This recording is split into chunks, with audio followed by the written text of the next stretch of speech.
Good morning, and thanks for joining us here on The Real Story. I'm Emma Wolforst. From ICE raids and protests in Los Angeles to the federal budget and President Trump's big, beautiful bill, I checked in with Connecticut Congressman Jim Himes from D.C. Take a listen. How's it been feeling seeing this whole situation unfold over the past week? Yeah, I'll tell you, I'm very nervous about the situation in Los Angeles because the president, and we just watched footage of federal officers brutally manhandling and arresting on the floor, on his face, a United States senator. One of the most appalling things I have ever seen. But President Trump is lapping this up, right? And it is very, very dangerous. If the police can do that to a United States senator, imagine what they can do to you. A couple of things are true at the same time. Number one, federal authorities have the right to detain people who are undocumented. I wish that we had long ago dealt with immigration reform so it wouldn't be the problem that it is. Number two, it is also true that people have a right to protest peacefully and do not have a right to commit violence or to break a law. Okay, those things are true. The president is absolutely needlessly creating a tinderbox by deploying the National Guard, even though law enforcement in Los Angeles had the situation in hand. And even worse, the Marines, which is not just unwise because Marines are trained to be lethal and to destroy people and things, but illegal. Under United States law, the president cannot deploy the active armed forces inside the United States unless there is an invasion or an incursion of some kind. And what really worries me, I'm old enough to remember the killing of a bunch of students that were protesting the war in Vietnam by National Guardsmen in Kent State. This was in the early 1970s. And, you know, the president, because of his thirst for conflict and reality show type divisions, is creating the very real possibility that we might see something like that in the 21st century. You brought up how you feel he's kind of creating this tinderbox, and that before the National Guard was called in, and now, as you mentioned, Marines heading there as well, this was, mainly peaceful. There really wasn't a concern. You heard from law enforcement in Los Angeles that they had things under control. Is that what you've heard as well, that this has kind of his hand in involvement has escalated the situation? No question. No question. Again, there was no point in this whole situation in which the governor, who is the chief executive officer of California, said, we can't handle this anymore. And by the way, there's any number of examples in our recent history where a governor has said that. We can't handle it. We need the National Guard. Donald Trump activated the National Guard because he wants a conflict. He understands that if there is chaos out there, he can continue to breed fear. And he needs fear for two reasons. Number one, fear is how Americans turn against each other. And number two, he wants to distract from the bill that is being negotiated right in my office here, not in my particular office, but in the Congress of the United States, that would significantly slash Medicaid, slash aid to students who are just trying to make it through community college. And so this is sort of the best of all worlds for him. He can create chaos and distract from the policy that is going to hurt so many Americans if it in fact passes the Congress of the United States. And I do want to move on to that bill, but really quickly, do you have any message for Connecticut residents and those in the community who are concerned watching what's going on in LA? Some protests in support have happened here in Connecticut. We have seen some ICE arrests in communities here. Any sort of message to those in Connecticut who are watching what's going on and are feeling some sort of fear and uneasiness? Yeah, look, anybody who watched the arrest of Senator Padilla or thinks about the deployment of Marines in a completely unnecessary situation knows that our democracy is at risk. And both of our senators and all 5 members of the House and our governor are going to do everything we can to push back against these authoritarian reality show plays that are actually enormously, enormously dangerous. The other message that is important is that it is up to the citizenry of the United States to protest things that they find unappealing and to do so without exception, peacefully, without breaking the law. That is the responsibility of a United States citizen, of a good citizen. And oh, by the way, if people break the laws, if they think that throwing a rock at a policeman is okay or whatever, that individual is playing right into the hands of Donald J. Trump, who would love nothing more than to invoke the Insurrection Act because there are violent riots around the United States. So I think that the people who are concerned about the president's actions should express that concern adamantly, but in accordance with the law. And so you mentioned this as sort of a distraction from what's happening with the reconciliation bill. Talk to me about, before we get into some of what it contains, talk to me about what the latest is. Where does that stand right now?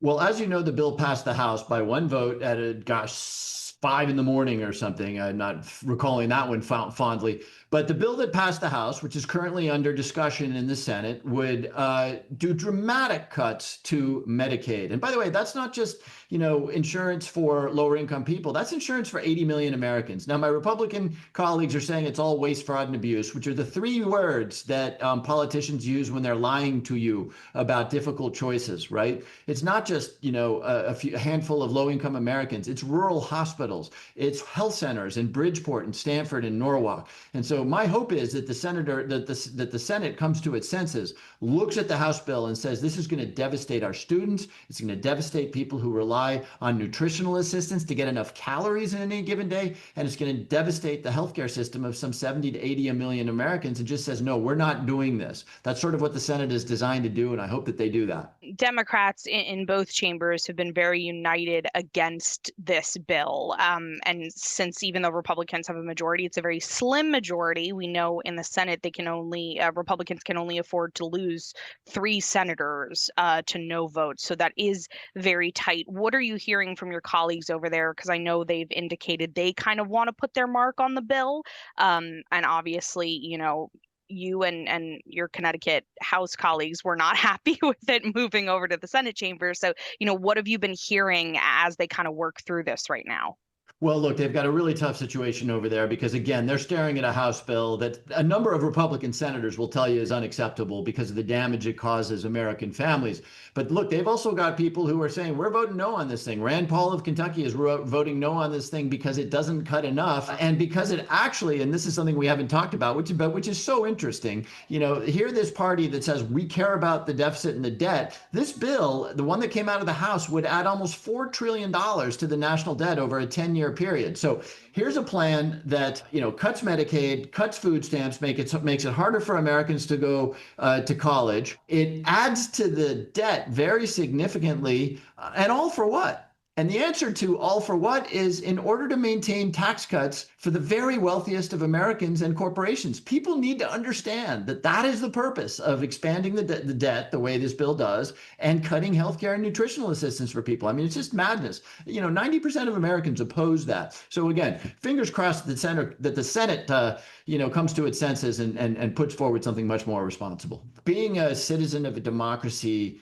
is a heavy responsibility. We forget that sometimes, but the responsibility that every citizen has is to get behind the political rhetoric, to turn off the social media and actually find the facts of what is being discussed.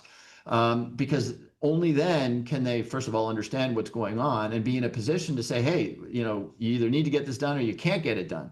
I wanted to talk to you as well about the 250 military birthday parade that's been obviously causing some controversy as we've seen from a lot of different people, and I think from both parties as well. As you're in DC right now, talk to me a little bit about what you've seen in terms of preps for that, and sort of how you're feeling watching that all come together with everything else that we've already talked about that's going on right now. Yeah, well, needless to say, it's really tied up Washington, D.C. There's entire swaths of the city that are closed off, as it happens, some of the areas around my house. So it's causing a big problem.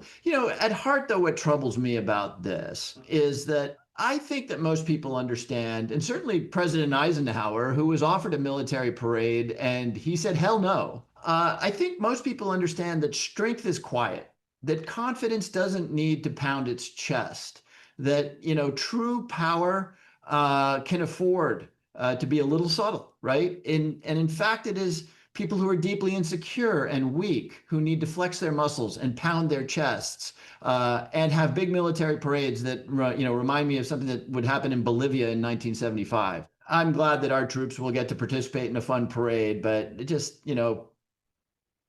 real strong, powerful countries don't need to show off this way. We just heard this week President Trump indicating that he wants to dissolve FEMA after this hurricane season in 2025. We had the flooding last summer in your area, which you came and spoke to people about how they can get assistance. It was already underfunded and struggling to get money out to people, to Connecticut residents who needed it. What was sort of your reaction to hearing that from the president?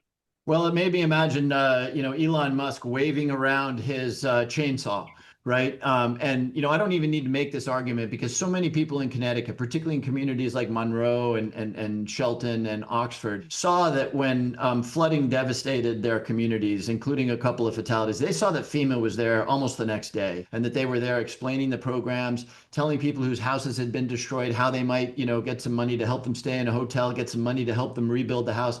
FEMA is no more perfect than any other government organization. But the truth is, we've had enough disaster in Connecticut that we know that these are the people that we need in our very worst moments. And again, think of Elon Musk swinging that chainsaw around for reasons of his own making, whatever it is, some bizarre conspiracy theory. The president is taking an action in going after FEMA that will cause an immense amount of pain to the next community to be devastated by floods or by a hurricane or by a tornado. And, people need to think about that. They need to think about whether they want their government to be serious and sober and prudent, or whether they want to continue this sort of macho testosterone fueled reality show that we've been living in now for 4 or 5 months. Well, Congressman, thank you so much for checking in with me. I really appreciate it. I know it's been busy down there.